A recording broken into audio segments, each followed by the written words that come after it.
오늘 저는 마가복음 14번째 말씀입니다. 하나님을 과소평가하지 않겠습니다. 시작. 하나님을 과소평가하지 않겠습니다. 오늘 이 본문은요, 너무 유명한 사건 기록이죠. 갈릴리 바다, 우리가 성지순례 가서 그 배 타고 한번 다 여행을 해보신 분 계실 거예요. 조용한데 갑자기 풍랑이 있는 경우가 왕왕 있어요. 그래서 이제 이 제자들이 탄 배가 풍랑을 맞았습니다. 이 기사는요, 예수님께서 그 풍랑을 잠잠케 하신 이 기적의 기사는 그냥 지어낸 이야기가 아니라 직접 목격한 체험담이에요.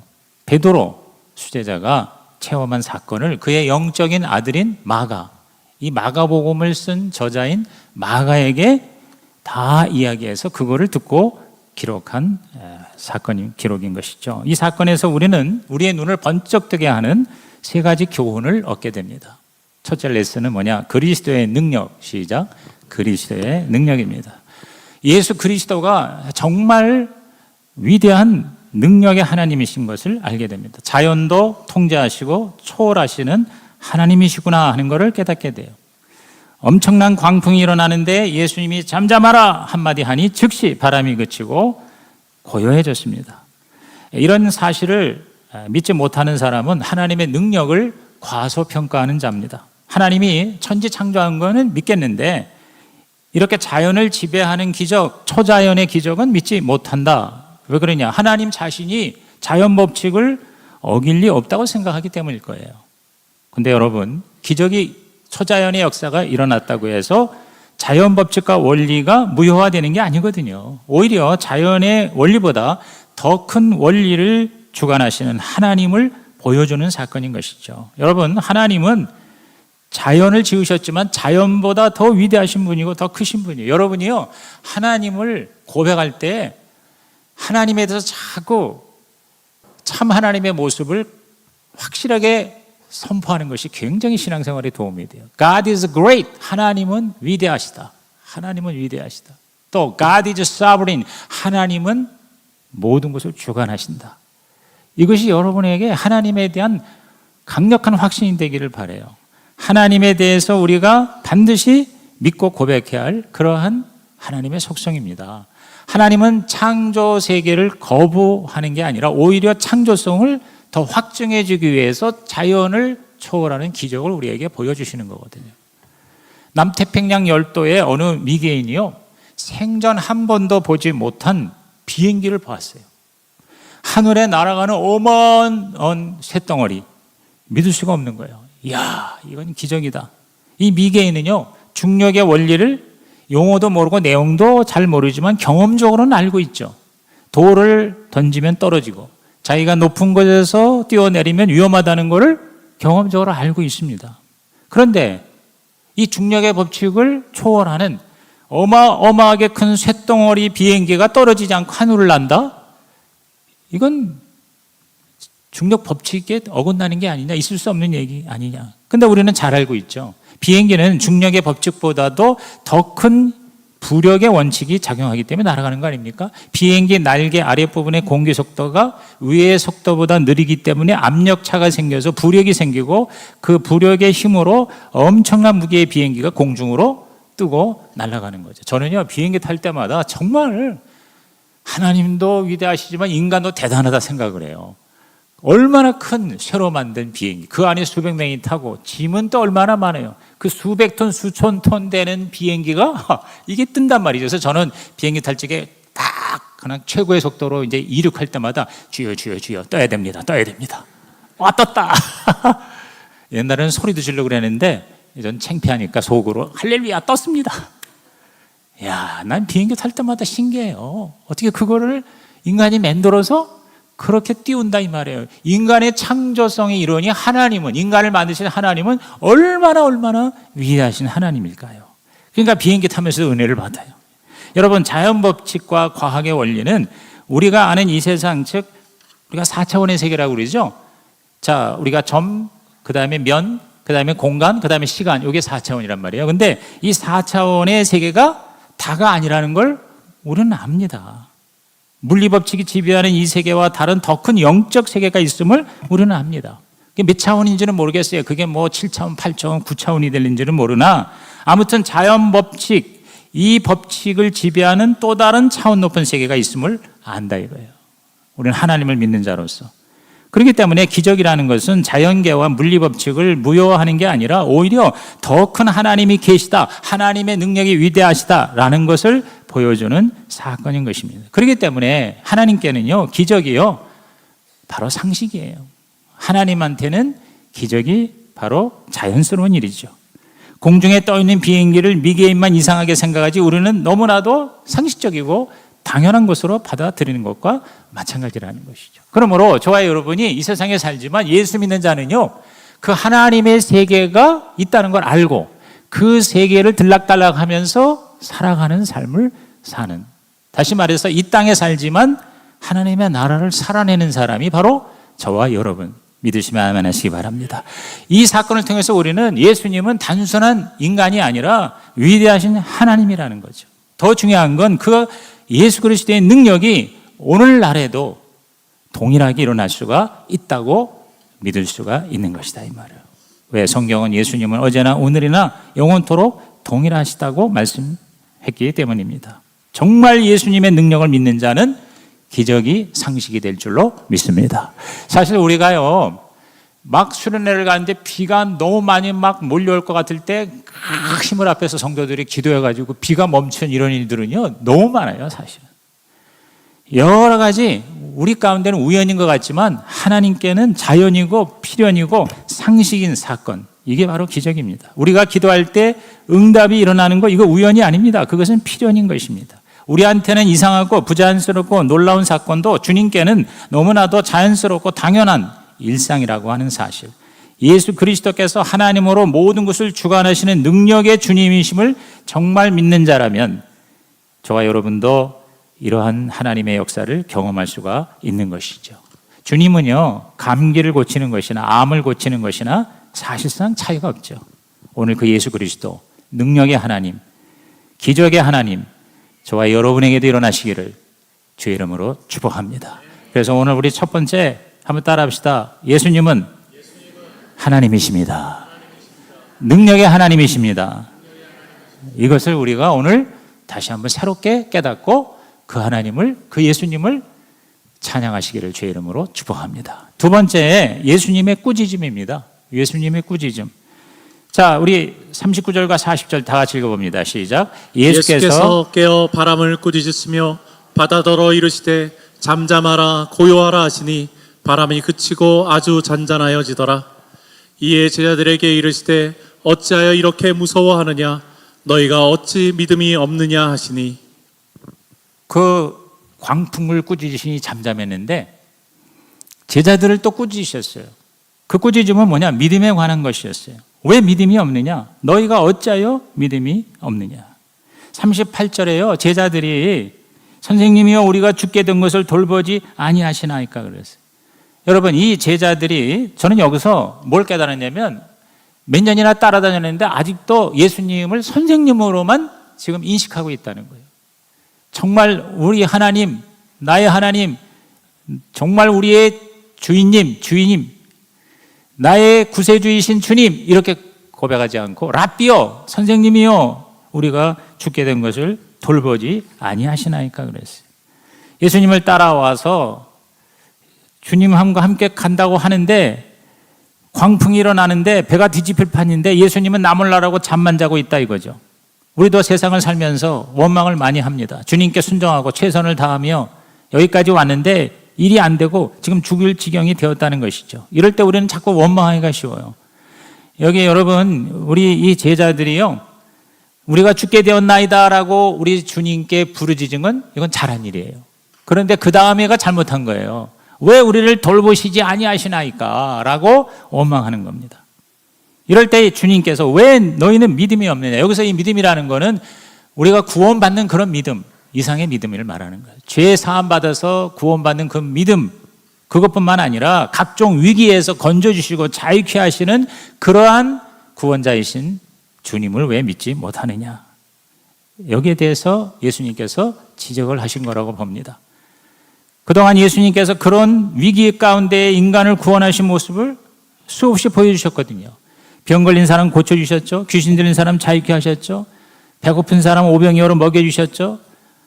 포도주가 떨어졌는데 물을 변하여 포도주로 채워주셨잖아요. 이런 모습들을 직접 경험했는데도 이제 죽을 환경에서 주님이 구원해 주시라는 믿음을 왜 가지지 않았느냐. 이렇게 예수님께서 꾸짖으신 거거든요. 주님, 우리가 죽게 되었어요. 우리를 건져주세요. 그냥 이렇게만 얘기했으면 주님께서 알았다 하고 잠잠하라 이걸로 끝났을 터인데, 그래서 주님을 의지하고 주님을 믿은 제자들을 칭찬해 주셨을 터인데, 어려울 때 예수님을 깨우고 위험을 말하는 건 참 잘한 일이에요. 그런데 예수님을 의지하고 기대하는 대신 원망하고 무서워하고 두려워한 것, 이것을 주님께서 책망을 하셨다고 보는 거거든요. 그렇습니다. 오늘 저와 여러분이요, 정말 예수님이 누구라는 것을 알면 위대한 하나님이시고 어떠한 위경에서 우리를 건져주시는 그러한 살아계신 하나님이신 것을 믿을 때 저와 여러분은 그 믿음대로 위기 가운데에서 구원을 얻게 될 줄로 믿는 것입니다. 단지 죄사함 받고 지옥 가지 않는 구원만이 아니라 우리가 사는 모든 일상사에서 우리를 위기에서 건져주시는 구원자로서의 하나님, 그 예수님을 저와 여러분이 날마다 경험하시기를 주님의 이름으로 축복합니다. 마태복음 28장 18절 이하 20절에 마지막 유언으로 주신 말씀이 뭡니까? 예수께서 하늘과 땅의 모든 권세를 내가 받았다. 아버지 하나님으로부터. 하늘과 땅의 모든 권세를 가진 위대하신 예수님, 그분이 20절에 세상 끝날까지 너희와 항상 함께 있으리라 그랬습니다. 골로새서 1장 16절에서도 바울은요, 만물이 그에게서 창조되었고 모든 것이 그분으로 말미암아 창조되었고 그분을 위해 창조되었다 이렇게 말씀하십니다. 예수님은 단순한 랍비 정도가 아니라, 단순한 훌륭한 성인이 아니라 하나님의 아들이시고 참 하나님이시다. 위대하신 하나님, 문제가 아무리 크더라도 그보다 더 크신 하나님이 바로 예수님이시다.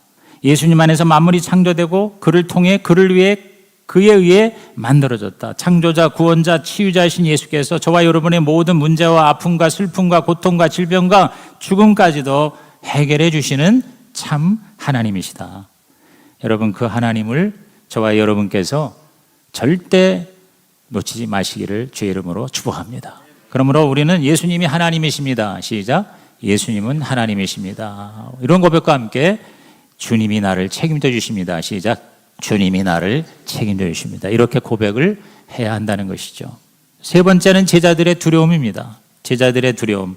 자, 41절 보십시오. 그들이 심히 두려워하여 서로 말하되 그가 누구이기에 바람과 바다도 순종하는가 그랬어요.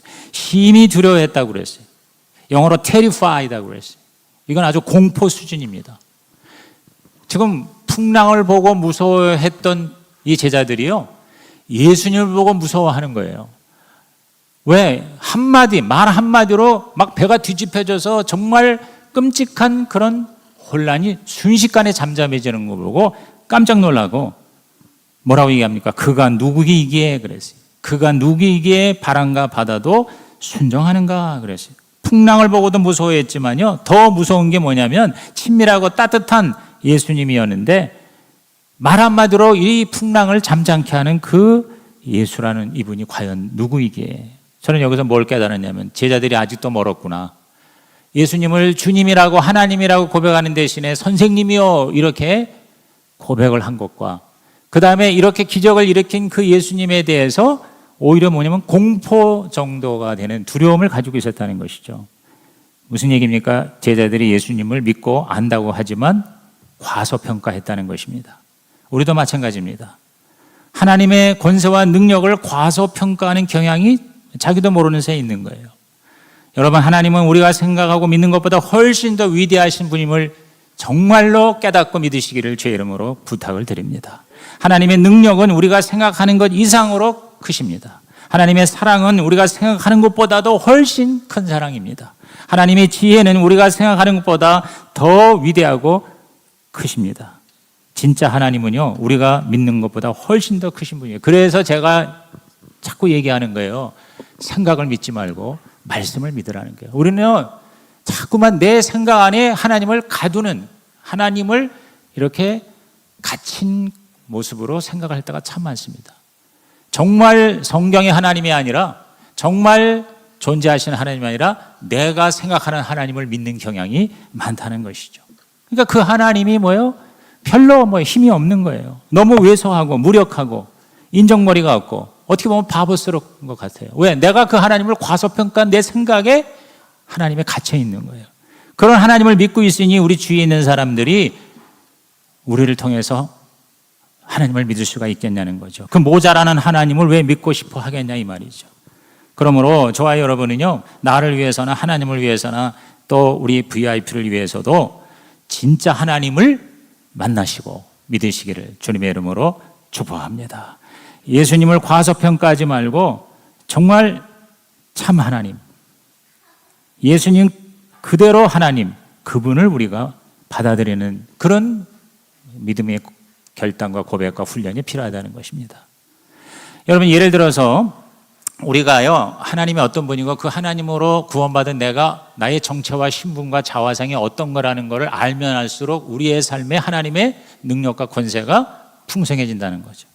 10만 킬로, 20만 킬로 달린 차가 있어요. 굉장히 오래된 중고차 고물차죠. 그런데 이 차를 완전히 리모델, 보통 보울링 한다고 그러죠.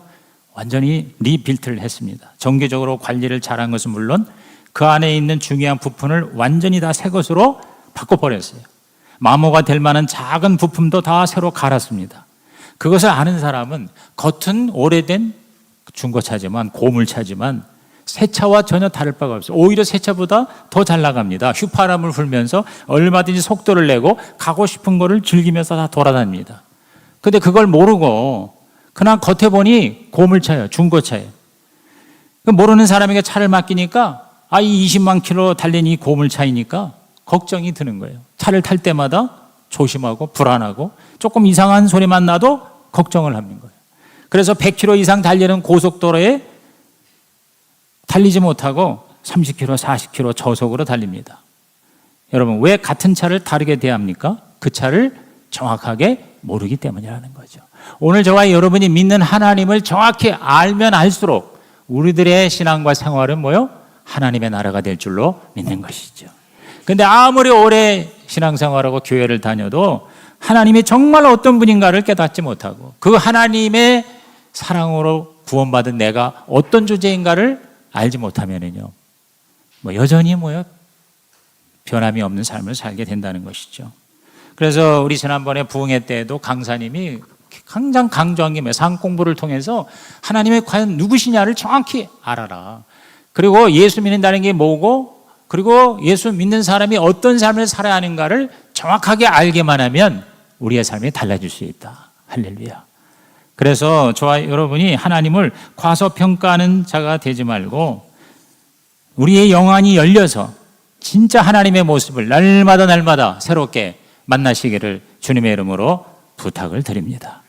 그래서 바울도 에베소 1장 17절 19절에 아주 중요한 말씀하셨어요. 우리 또박또박 큰 소리로 시작. 우리 주 예수 그리스도의 하나님 영광의 아버지께서 지혜와 계시의 영을 너희에게 주사 하나님을 알게 하시고 너희 마음의 눈을 밝히사 그의 부르심의 소망이 무엇이며 성도 안에서 그 기업의 영광의 풍성함이 무엇이며 그의 힘의 위력으로 역사하심을 따라 믿는 우리에게 베푸신 능력의 지극히 크심이 어떠한 것을 너희로 알게 하시기를 구하노라. 바울이요, 에베소 교회 교인들에게 정말 간절하게 자기가 만난, 자기가 알고 있는 하나님을 에베소 교회, 성시교회 교인들도 정확하게 알기를 너무너무 간절히 바라는 마음으로 이 글을 썼는데요, 여러분께서 이것을 여러 번 읽고 묵상을 했으면 좋겠어요. 지혜와 계시의 영, 성령께서 우리에게 마음의 눈, 우리의 영 안을 밝혀주셔서 도대체 우리가 누구며 왜 부르심을 받았고 왜 구원을 받았는지 소망과 영광과 능력의 지극히 크심이 어떠한 것을 알게 하시기를 구하노라 그랬어요. 우리에게 베푸신 하나님의 능력이 얼마나 위대하고 얼마나 엄청나고 얼마나 크다는 것을 알면 우리가 의심하거나 원망하거나 불평하는 대신 믿고 신뢰하고 의지하고 그리고 감사하고 아무리 어려운 상황이 와도 할렐루야 아멘을 외치며 절대 절망에서 절대 희망을 노래하는 순례자가 될 수가 있을 줄로 믿는 것이죠. 그게 오늘 이 기사가 우리에게 주는 메시지입니다. 자, 그럼 우리는 어떻게 할 것입니까? 첫째, 그리스도의 능력에 예수님을 체험하고, 둘째, 예수님의 그 꾸중, 왜 꾸중을 하셨나? 왜 믿음이 없느냐? 이렇게 말씀하신 이유를 발견하고, 그 다음에 제자들의 그 두려움이 예수님을 과소평가한 결과임을 잘 깨달았다면, 이제 우리가 영의 눈이 열려서 하나님이 얼마나 위대하시고 우리가 믿는 예수가 얼마나 엄청난 분임을 알아야 하는데, 그러면 어떻게 해야 하나님을 과소평가하는 실수에서 벗어나서 하나님의 참모습을 볼 수가 있을까요? 여러분, 이 세상에서 최고의 정보는 하나님에 대한 정보입니다. 구약 선지자도 뭐라고 그랬어요? 하나님을 아는 것이 우리의 힘이라 그랬습니다. 여호와를 알자, 힘써 알자 그랬어요. 왜? 하나님을 알면 할수록 저와 여러분에게는 하나님의 파워가 나의 파워가 될 수가 있기 때문인 것이죠. 그럼 어떻게 하란 말이냐? 단순합니다. 두 가지입니다. 첫째는 뭐예요? 기도하는 수밖에 없어요. 하나님, 내 영의 눈을 뜨게 해주세요. 하나님의 진짜 모습을, 정말 하나님을 만나게 해주세요. 말씀과 기도 외에 다른 방법은 없습니다. 내 생각의 하나님이 아니라 말씀의 하나님, 기도를 통해서 그 하나님이 나에게 경험이 되게 하여 주시옵소서. 오늘 저와 여러분께서 주일날 예배만 참석하는 게 아니라 매일 하나님을 말씀과 기도로 만나야 돼요. 그게 흔히 말하는 큐티입니다. 기도의 자리가 있어야 돼요. 그래서 우리 생명의 삶에서도 큐티를 강조하잖아요. 그 다음에 확신의 삶에서도 매일매일 큐티하는 거를 아비투스로 습관화시키려고 애를 쓰고 있습니다. 또 새로운 삶에서도 굉장히 중요한 부분이 바로 큐티에 대한 강조예요. 이제 6월 달에 시작되는 경건의 삶에서도요, 진짜 경건은 뭐냐? 하나님을 날마다 만나는 것이다. 오늘 저와 여러분, 목자와 목녀가 탈진하지 않는 방법은요, 큐티하는 거예요. 날마다 주님을 단 20분이라도 만나는 저와 여러분 되시기를 주의 이름으로 축복합니다. 그래서 여러분이 주일날 설교 한 편 가지고 절대로 저와 여러분이 진정한 하나님을 체험할 수가 없어요. 그 다음에 두 번째는 뭐냐? 순종입니다. 순종하는 수밖에 없어요. 하나님의 크신 능력을 체험하기 위해서는요, 기도만 해서는 안 됩니다. 성경 공부만 해서는 안 됩니다. 머리로만 아는 게 아니라 체험을 해야 되는데, 체험이라는 게 뭐 기도원 들어가지고 금식해가지고 뭐 희한한 거 신비로운 그러한 경험을 하라는 게 아니라요, 하나님을 경험하는 거는 순종할 때 경험할 수 있어요. 이번에 하나님을 경험하는 삶에 우리 부교역자들이 공부를 했거든요. 그 하경삼이라고 그럽니다. 그러니까 상공부 5가지 필수 과목이 생명의 삶, 확신의 삶, 새로운 삶, 경건의 삶, 그리고 하나님을 경험하는 삶. 아직 우리 교회에서는 하나님을 경험하는 삶을 개설하지 않았거든요. 이제 한 3, 4년 된 목자, 목녀에게 특별히 하나님을 경험하는 삶을 공부하게 하는데, 하나님을 경험하는 삶은요, 신비로운 체험을 하는 게 아니라 하나님이 하라는 대로 하는 삶이 하나님을 경험하는 삶인 것입니다. 여러분이 조그마한 거를 가지고 순종하고 의지했더니 하나님이 정말 나에게 역사하시더라, 나에게 응답하시더라, 이런 체험이 있으면요, 그게 점점 더 잘하는 거예요. 그래서 나중에 큰 하나님을 경험하게 되는 것이죠. 여러분이 병자를 위한 기도도요, 처음에는 감기 몸살 정도, 뭐 배 아픈 거 이 정도 가지고 그걸 놓고 간절히 기도했을 때 그 병이 낫는 체험을 할 때 점점 더 뭐요? 큰 병도 고칠 수 있는 신유의 은사가 우리에게 임하게 될 줄로 믿는 것이죠. 여러분이 지금 작은 거 하나 있지 않습니까? 주일 성수나 목장에 참석하고, 목장에서도 그냥 밥만 먹는 게 아니라 돌아가면서 하라는 대로 하고, 감사와 기도 제목을 나누고, 자기 마음을 오픈하고, 남의 눈치 보지 않고 정말 한 가족이 되어서 함께 기도하는 그 작은 순종, 그것을 하면서 하나님을 경험하는 거거든요. 그러면서 점점 하나님의 크신 능력 가운데 풍성하게 들어가는 저와 여러분 되시기를 주의 이름으로 부탁을 드립니다. 여러분, 그럴 때마다 하나님께서 더 풍성한 하나님의 능력을 경험하게 하시는 것이에요. 겨자씨가 큰 나무가 될 수가 있는 것입니다. 우리 최영기 목사님은 여러 번 그 얘기를 하더라고요. 자기가 지금까지 하루에 3시간 이상 기도하는 분 아닙니까? 그렇게 정말 전적으로 주님께 헌신하는데 하나님의 뜻을 100% 알고 순종한 적은 한 번도 없대요. 자기는 하나님의 뜻이 100%, 이게 하나님의 뜻이 100%야 이렇게 확신한 적이 한 번도 없대요. 다 60%, 70%, 많아야 80%래요. 예수님 영접할 때도 그 복음이 100% 이해가 돼서 영접한 게 아니래요. 한 7, 80% 이해가 되니까 결단했다는 거예요. 여러분, 결단하는 자에게 복이 있나니. 여러분이요 100% 하나님의 뜻이라고 확신될 때까지 기다렸다가는 단 한 번도 순종을 못합니다. 여러분이 어느 정도 60, 70%, 70, 80%만 내가 이해가 되고 동의가 되고 그리고 깨달아지면 그때는 어떻게 해요? 결단하는 거예요. 선택하는 거예요. 그러면 하나님께서 나중에 100%까지 올려주신다는 것입니다. 아멘입니까? 이거 내가 하다가 죽으면 어떻게, 떨어지면 어떻게, 망하면 어떻게. 그렇지만 가만히 듣고 보니까, 기도해 보니까, 또 말씀과 상담을 해보니까 아, 이것이 하나님의 뜻인 것 같다라고 느껴지면 어떻게 해요? 결단하는 거죠. 선택하는 거죠. 그게 믿음이라는 거예요. 믿음이라는 건 100% 알아서 믿는 게 아니고 이해가 안 돼도 순종하는 게 믿음이다. 제가 믿음에 대한 4가지 정의 중에 하나가 뭐라 했어요? 믿음은, 따라합시다. 믿음은 이해되지 않아도 순종하는 것이다. 그래서 몇십니다 한다고 믿음이 큰 게 아니라는 거죠. 오늘 저와 여러분, 우리가 믿는 예수님은 현찮은 분이 아닙니다. 위대하신 분입니다. 죽음을 이기신 분이십니다. 저와 여러분을 끝까지 사랑하시는 분이시고요. 자연계를 초월해서라도 저와 여러분을 책임져 주시는 분이시다. 여러분, 이 하나님, 이 예수님 더 확실하게 경험하시기를 주의 이름으로 축원합니다. 우리 결론을 다 같이 읽겠습니다. 우리가 믿는 예수님은 위대한 능력의 하나님이시다. 그 하나님의 능력을 믿지 못함으로 꾸중을 듣지 말자. 하나님을 경외하되 두려워하지 말자. 하나님을 과소평가하지 말자. 하나님은 하나님이시다. 전지전능 무소부재하신 창조주 하나님이 나의 아버지가 되심을 의심하지 말자. 예수님이 하나님의 아들이시요 하나님이심을 믿고 의지하자. 하나님의 기적과 능력을 체험하도록 기도하자. 그리고 하나님이 말씀하신 대로 순종하자. 저는 기도합니다. 저는 순종합니다. 우리 조영기 목사님이 항상 하는 말이 I pray and I obey 그랬습니다. 여러분 결단카드 꺼내시고요. 오늘 이 말씀을 통해서 여러분 개인에게 주신 혹시 하나님의 음성이 있다면 적으시고 그것을 내가 구체적으로 또 한 주간 살면서 이렇게 내가 적용하고 순종하겠습니다 하고 결단하는 한 문장을 써보시기를 바랍니다.